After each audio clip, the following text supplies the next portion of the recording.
नमस्कार दोस्तों, स्वागत है आप सभी का एक बार फिर से। दोस्तों, अगर आप अपनी लाइफ में कुछ नया सीखना चाहते हैं तो चैनल को सब्सक्राइब जरूर करिएगा।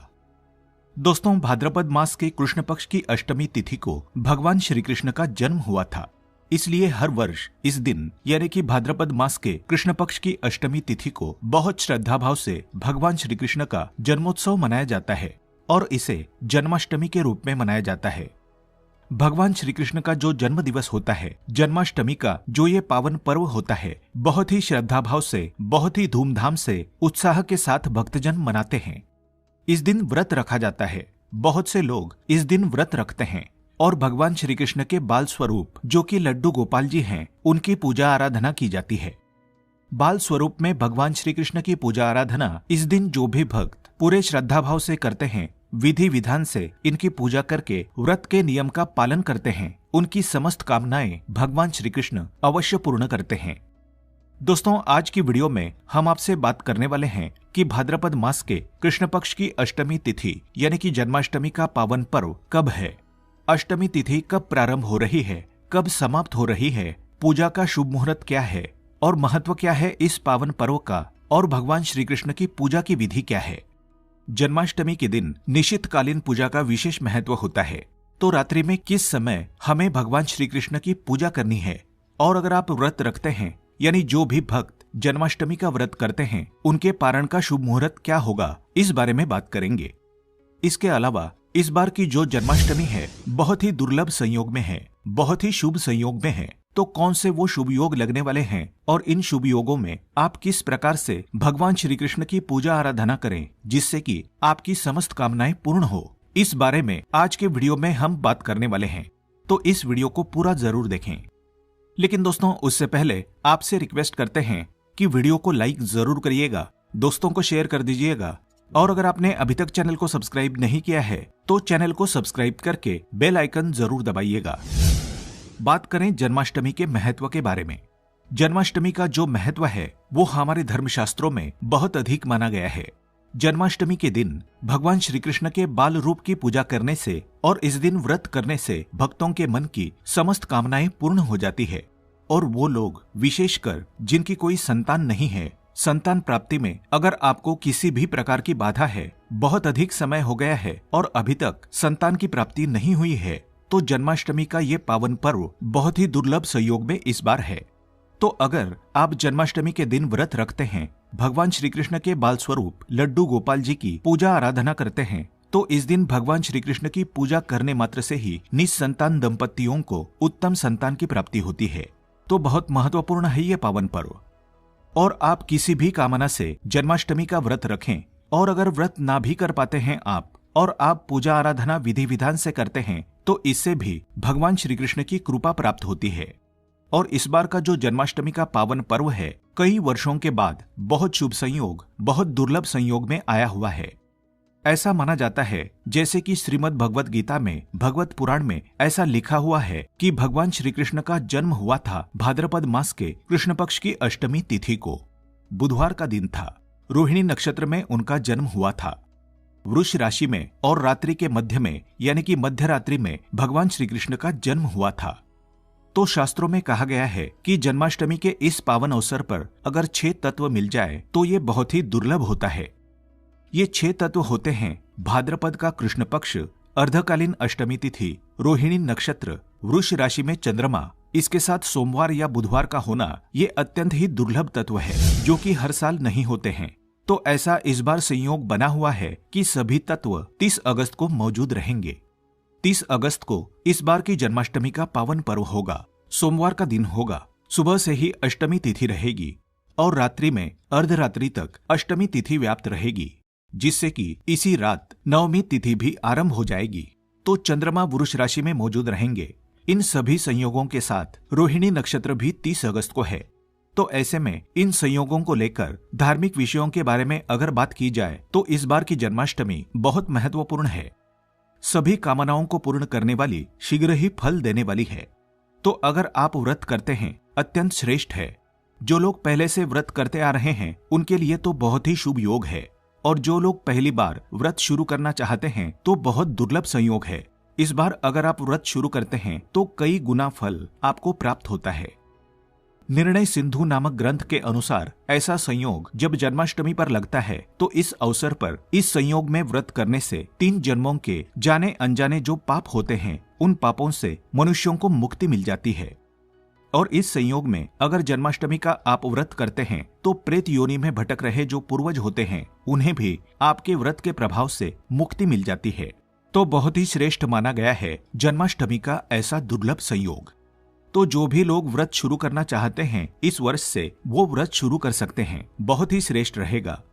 और एक और चीज, जैसे कि हर बार होता है स्मार्त लोगों के लिए अलग से दिन होता है और वैष्णव के लिए अलग होता है, तो इस बार एक ही दिन है, 30 अगस्त को ही सभी के लिए व्रत है।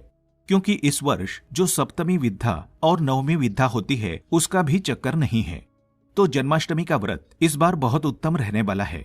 आप जरूर इस बार का जन्माष्टमी का व्रत रखें। जन्माष्टमी का व्रत बहुत महत्वपूर्ण व्रत होता है। भगवान श्री कृष्ण की कृपा पाने के लिए अत्यंत ही श्रेष्ठ व्रत होता है। अब बात करते हैं कि जन्माष्टमी की तिथि प्रारंभ कब हो रही है, कब समाप्त हो रही है। इस बार की जो जन्माष्टमी तिथि है, अष्टमी तिथि प्रारंभ हो जाएगी 29 अगस्त की रात में 11:25 पर और समाप्त हो रही है 30 अगस्त की रात में 1:59 पर। देर रात में 1:59 पर यानी कि अर्धरात्रि में अष्टमी तिथि व्याप्त रहेगी। अब निशित काल की पूजा का शुभ मुहूर्त देख लेते हैं। इस बार निशित काल की पूजा का शुभ मुहूर्त है 30 अगस्त में रात को 11:59 से लेकर रात्रि 12:44 तक। तो कुल अवधि जो पूजा की मिलने वाली है वो है 45 मिनट की, जो बहुत ही शुभ समय है पूजा का। जिस समय में भगवान श्री कृष्ण के जन्मोत्सव की जो पूजा होती है वो इस समय में आपको करनी है।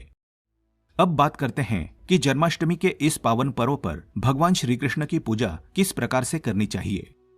आपको प्रातःकाल जल्दी उठना है और स्नान इत्यादि करने के बाद साफ स्वच्छ वस्त्र धारण करें। घर के मंदिर की साफ सफाई आपको एक दिन पहले से ही कर लेनी चाहिए। वैसे तो जन्माष्टमी की तैयारियां पहले से ही शुरू हो जाती है, तो घर की साफ सफाई, घर के मंदिर की साफ सफाई 1-2 दिन पहले ही हो जाती है। उसके बाद जब आप स्नान इत्यादि कर लेते हैं तो अपने घर में पूजा कीजिए। जो नित्य की पूजा होती है वो पहले की जाती है, जैसे कि धूप दीप प्रज्वलित करें, सभी देवी देवताओं की पूजा करें। उसके बाद भगवान श्री कृष्ण का जो बाल स्वरूप है यानी कि जो लड्डू गोपाल जी है उनकी पूजा करें। लड्डू गोपाल जी का आप जलाभिषेक करें। आप पंचामृत से अभिषेक कर सकते हैं, कच्चे दूध में केसर मिलाकर अभिषेक कर सकते हैं, गंगा जल से अभिषेक कर सकते हैं, केसर मिश्रित जल से अभिषेक कर सकते हैं। जैसी आपकी इच्छा हो भगवान श्री कृष्ण का आप स्नान इत्यादि करवाएं, अभिषेक करें। उसके बाद उन्हें सुंदर वस्त्र धारण करवाएं, विधि विधान से उनकी पूजा आराधना करें। लड्डू गोपाल जी को आज झूले में जरूर बिठाना चाहिए, तो आप उन्हें झूले में बिठाकर झूला झूलाएं। ऐसा कहा जाता है कि भगवान श्री कृष्ण को जो भी भक्त झूला झूलाते हैं उनकी सभी कामनाएं पूर्ण हो जाती है, उनके सभी दुख दूर हो जाते हैं। तो अपनी इच्छा अनुसार भगवान श्री कृष्ण को कुछ समय तक झूला अवश्य झूलाना चाहिए। उसके बाद लड्डू गोपाल जी को भोग अर्पित करें। भोग में क्या अर्पित करें? भोग में आप अपनी इच्छा के अनुसार मेवा मिश्री का भोग लगा सकते हैं, माखन मिश्री का भोग लगा सकते हैं, फलों का भोग लगा सकते हैं, खीर बनाकर भगवान श्री कृष्ण को भोग लगा सकते हैं, मिठाइयों का भोग लगा सकते हैं। बहुत से लोग 56 प्रकार के भोग इस दिन लगाते हैं। तो भक्तों का जैसे सामर्थ्य होता है, जैसी इच्छा श्रद्धा आपकी है, उस प्रकार से भगवान श्री कृष्ण को आप भोग अर्पित कीजिए। विधि विधान से उनकी पूजा कीजिए।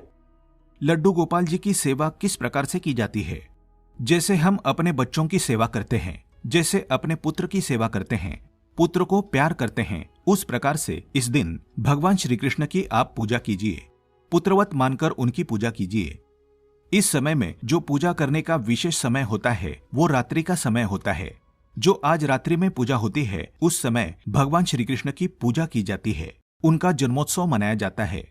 तो उस समय भी स्नान इत्यादि करवाकर फिर भगवान श्री कृष्ण को आप झूले में बिठाएं, झूला झूलाएं, भोग अर्पित करें और विधि विधान से उनकी पूजा करें। उनके सामने मंत्र जाप करें, प्रार्थना करें, परिवार सहित बैठकर भजन कीर्तन करें। और पंजीरी का भोग विशेषकर भगवान श्री कृष्ण को लगाया जाता है, जो कि धनिये से बनी पंजीरी होती है। तो धनिये को भूनकर उसको पीसकर उसके अंदर घी और चीनी मिलाकर ये पंजीरी तैयार करके भगवान श्री कृष्ण को भोग स्वरूप अर्पित की जाती है। धनिये की बर्फी बनाकर भगवान श्री कृष्ण को अर्पित की जाती है। मखाने की खीर, पंचमेवे की मिठाई, इस प्रकार से आप अपनी शक्ति, अपने सामर्थ्य, अपनी श्रद्धा के अनुसार भगवान श्री कृष्ण की विधिवत सेवा और पूजा कीजिए। इससे आपके मन की समस्त जो इच्छाएं होती है वो पूर्ण होती है, मन को शांति मिलती है और आप जैसी कामना से भगवान की पूजा करते हैं वो कामना भगवान श्री कृष्ण पूर्ण करते हैं। जन्माष्टमी के दिन अगर आप व्रत रखते हैं तो किस प्रकार से आपको व्रत का पारण करना है? देखिए, इस बार का रोहिणी नक्षत्र बहुत ही शुभ है। जैसे कि रोहिणी नक्षत्र 30 अगस्त को ही शुरू हो जाएगा 6:39 से और समाप्त हो रहा है 31 अगस्त को 9:44 पर। तो बहुत से भक्त रात्रि में पूजा के बाद में, अर्धरात्रि में पूजा के बाद ही कुछ भोजन ग्रहण कर लेते हैं। कुछ लोग फलाहार कर लेते हैं, कुछ लोग सुबह भोजन करते हैं। लेकिन कई भक्त ऐसे होते हैं जो रोहिणी नक्षत्र का इंतजार करते हैं कि जब रोहिणी नक्षत्र समाप्त होगा तभी वो पारण करते हैं।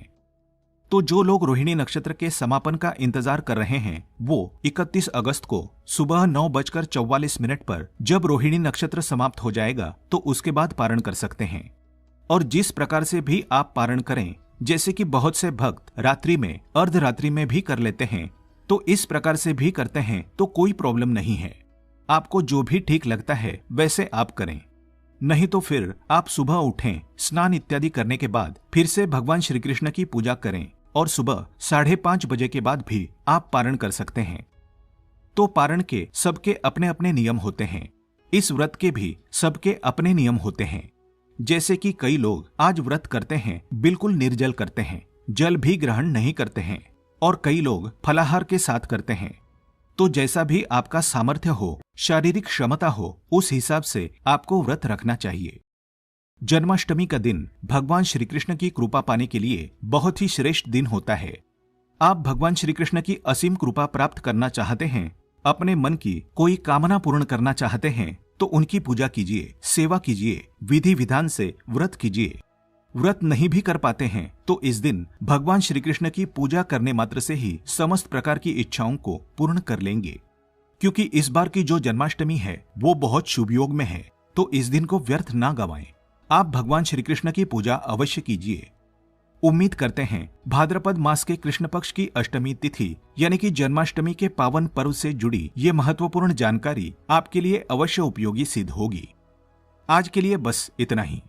दोस्तों, अगर आपको ये वीडियो पसंद आया है तो वीडियो को लाइक करिएगा, दोस्तों को शेयर जरूर करिएगा और चैनल को सब्सक्राइब करके बेल आइकन जरूर दबाइएगा ताकि आने वाला नॉलेजेबल वीडियो आपको सबसे पहले मिले।